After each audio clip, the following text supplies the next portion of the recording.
Do you know what we're here for? Equal parts. Oh my gosh. Illegal.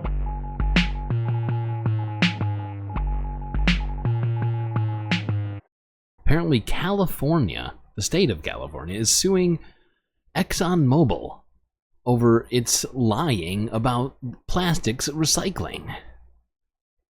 You might be wondering, well, as we speak, a lawsuit is being filed in California, in San Francisco Superior Court.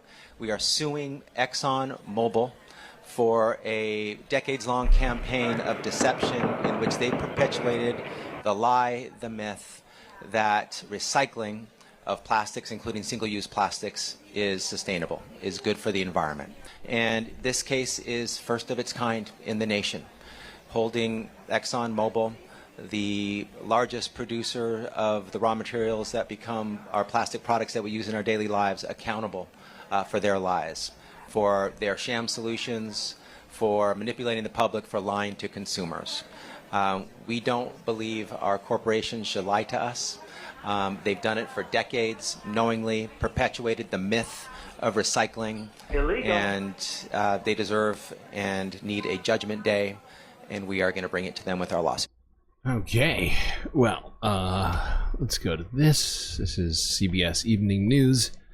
It's a first-of-its-kind lawsuit in the nation. California's Attorney General sued Exxon Mobil today, saying the oil giant misled the public about the limitations of plastics recycling by a lot and for a long time.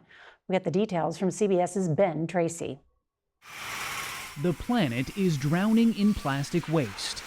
The campaign of deception that Exxon Mobil engaged in is nefarious. California Attorney General Rob Bonta alleges Exxon Mobil deceived the public for decades, touting recycling as the solution when only about 5% of plastic in the U.S. is recycled.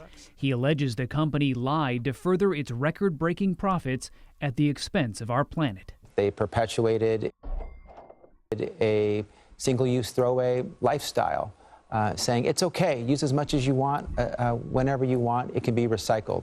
Most plastic ends up in landfills, incinerators, or pollutes rivers and oceans. California's lawsuit seeks to force Exxon to pay damages to help fund cleanup efforts. The shiny metal shows the new technology that we brought in. CBS News recently reported on Exxon's claims that it can now recycle any kind of plastic through what it calls advanced recycling. Is this just your industry trying to make consumers believe that plastic is recyclable so they'll keep buying more plastic?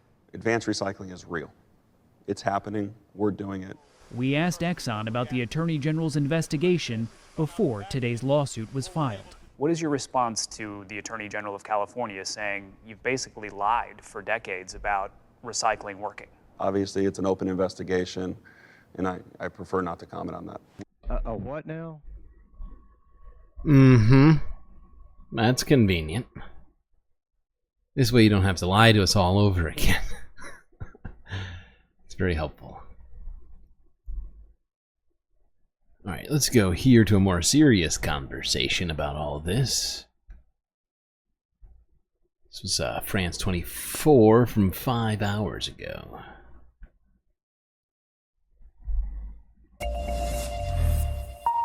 Mika Rowe joins us in the studio. Good evening to you. Hey, Mark. It's the first of its kind. The US state of California is suing oil giant Exxon Mobil for fraud over plastic recycling.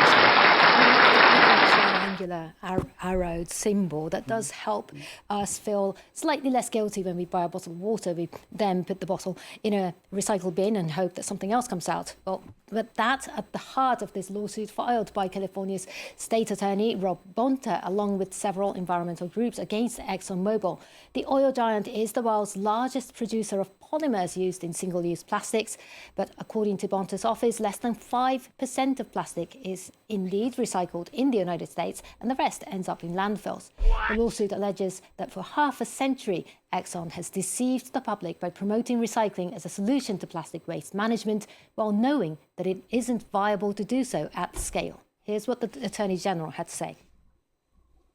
Our 147-page complaint makes it clear that ExxonMobil promoted and vastly increased its production of single-use plastic.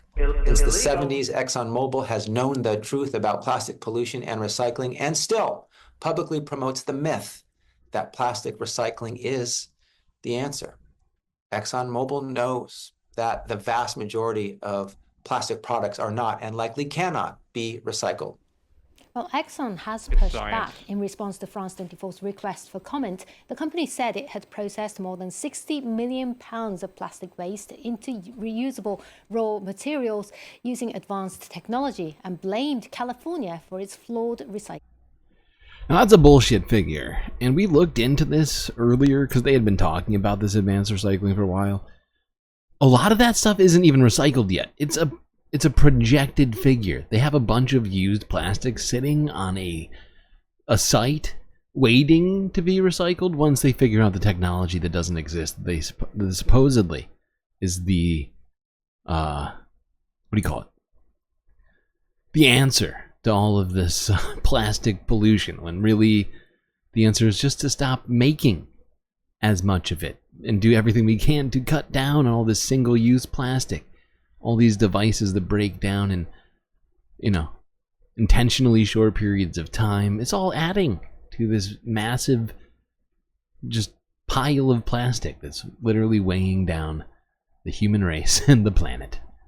System. For decades, California officials have known their recycling system isn't effective. They failed to act, and now they seek to blame others. Instead of suing us, they could... ExxonMobil is literally just coming at them with just pure lies. They are so pissed off. This is basically ExxonMobil, like, I'm trying to think legally, like, what is the real world comparison here? Oh my god. It's like when the mob boss gets, like, called out by the community saying, like, hey, we're sick and tired of you coming around here and taking all our hard-earned money. And mob boss like, what are you talking about? You've known the system is flawed this whole time, okay? And all we're doing is providing a very important, very necessary service for everybody. Worked with us to fix the problem and keep plastic out of landfills. The first step would be to acknowledge what their counterparts across the US know. Advanced recycling works.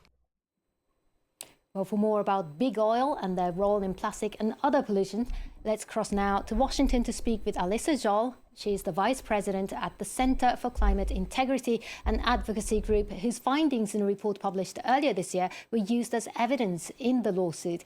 Alyssa, thank you for joining us. Thank you for having me. It's a pleasure to be here. Now, first of all, how significant is this lawsuit and how difficult will it be for the plaintiff to win this case? Well, I think this lawsuit, as you've acknowledged, it's the first of its kind. It's the first lawsuit ever to be brought against a major fossil fuel company, in this case Exxon, for its role in creating and perpetuating the plastic waste and pollution crisis. And the California, the Attorney General Bonta described his 147-page complaint. There is well-documented evidence that details what Exxon knew about plastic recycling, what they did with that information, and how they waged these campaigns of deception. Exactly. They've tried to... The fact is recycling does exist, and is much more effective for other stuff. And big oil, plastic industry, piggybacked on those existing recycling industries, saying, oh, you can do the same thing with oil, we swear. With plastic, you can totally you can just do some stuff, and all of a sudden, boom, new plastic, and it's totally fine, and blah, blah, blah. But that's just not the case. It's nothing like glass or metal, like aluminum, or even paper, or cardboard, stuff like that, which is, to some degree, recyclable as well, as long as it's not soiled. And, there's even some technologies that are fixing some of that aspect with the cardboard that are, I think I've seen some interesting sort of developments in terms of how people are attempting to even recycle soiled cardboard, which they hadn't been able to in the past. But when it comes to plastic, it's essentially a very short life cycle for all plastic. And lied to consumers and policymakers and regulators all about recycling as a solution to plastic waste. They created this myth and they sold this myth to the American public and to Californians, all to protect their bottom line and to sell more plastics. So I think the writing's on the wall that, they knew that this technology was they knew recycling would never be technically or economically viable. But despite that knowledge, they decided to push and promote and market recycling as the solution, and they continue to do so today. Okay. Got one more video to wrap this discussion up with. Lurking, oh yes, of course, engage that galactic lurk. Always acceptable. Alright. Yes, let's wrap this discussion up with a different problem. Well, not even different. A related problem. Here's NBC News from 7 days ago. Study confirms microplastics are getting into brain tissue. Back with a new study that has some scientists raising concerns about our environmental health and its impacts on the human body. Over the years, microplastics, a word you probably started to hear more, they've been found in almost every organ in the body, as well as in the bloodstream. But now, for what seems to be the first time, these microscopic pollutants have been found in tissue in the human brain. NBC News medical contributor Dr. Natalie Azar is here to explain what this new research means. This is one of those ones where you're like, I'm worried about it, don't think I can do anything about it, but you're going to tell me if I can. So let's first start with the information. It's a new study. It found microplastics in the olfactory bulb of multiple people, I understand, during autopsies. Yes. This is responsible, you kind of might remember this from bio or whatever, wherever you learn this. Yes. It processes information, smell, things like that. Yeah. According to the study, does that mean we're breathing in these what could this mean? Well, so experts are saying that this is a very reasonable concept, that the nose would be a portal of entry to the brain.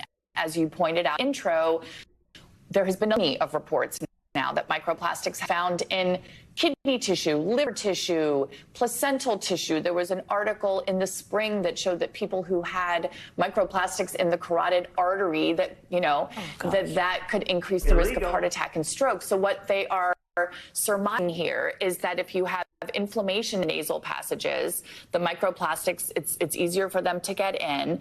The olfactory bulb, if you Google it, it sits right here at the top of the nose, and it's basically a conduit to the brain. But now, this is fucking horrifying. We need answers for all of this shit. Because this is just a downstream effect of all that. So in my estimation, it's also the responsibility of oil and plastics companies to answer to this fucking situation here that we see in front of us. You don't want them in your human brain? Why not? Why not? They seem so friendly. Well, you made it to the end of the video. Might be thinking to yourself, I should go find something else to watch. But before you hastily go off and do such a thing, I really recommend you subscribe to this channel. And don't forget that little bell icon as well, otherwise you will never know when all the galactic news is happening.